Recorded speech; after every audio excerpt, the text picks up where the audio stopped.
mga kamama, another day, another life.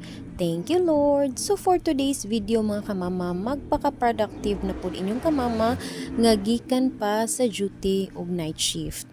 It's because nakahuna-huna ko og pang brush, pang limpyo sa among mga pillow mga kamama.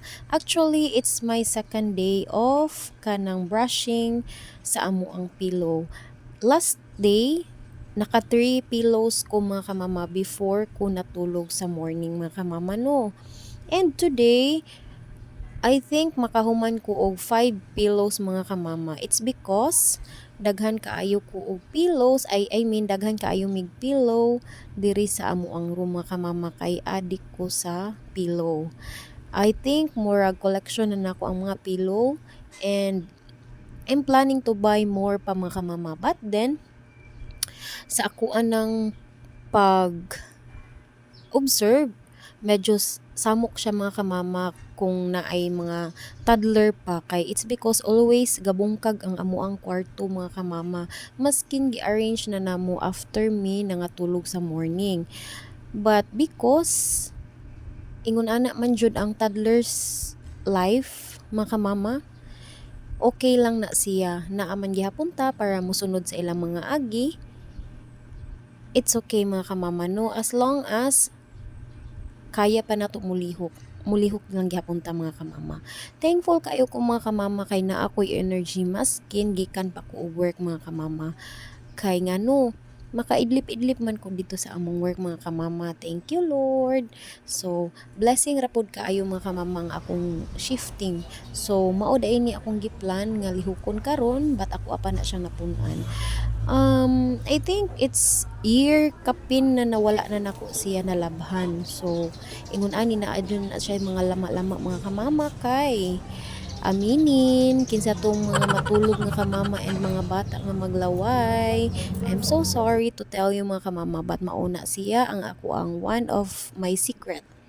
Dili na lang na ako ikaw mga kamama kay meaning hinanok jud kay akong pagkatug lami kay akong pagkatug na wala na ko nakabantay sa ako ang pagkatug nga naglaway na pasensya and then mga kamama ako din na siyang gipang sunrukan ang mga lama-lama kay para makuha gid siya and then gisabunan sa nako siya with chlorine kay para malimpyo gyud siya ang ilalom. Ingon akong mama nga why not kuhaan na lang siya og cover ang pillow kay para mas malimpyo gyud ang cover para dili siya maglama gihapon inig padung-uga kay murag magtulo man siya nya magbilinan lang gyapon og lama.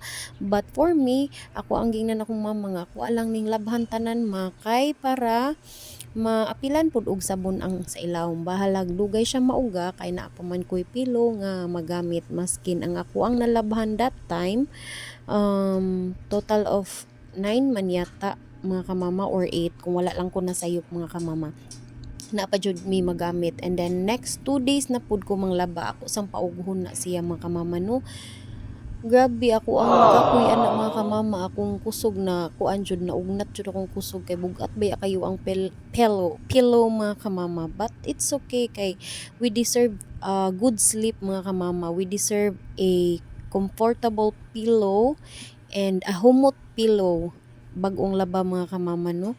So lucky ra pud kaayo nga ting-init karon kay mga I think kung kuaning ipa-dry siya sa under the heat of the sun mga 3 to 4 days siguro ka mama.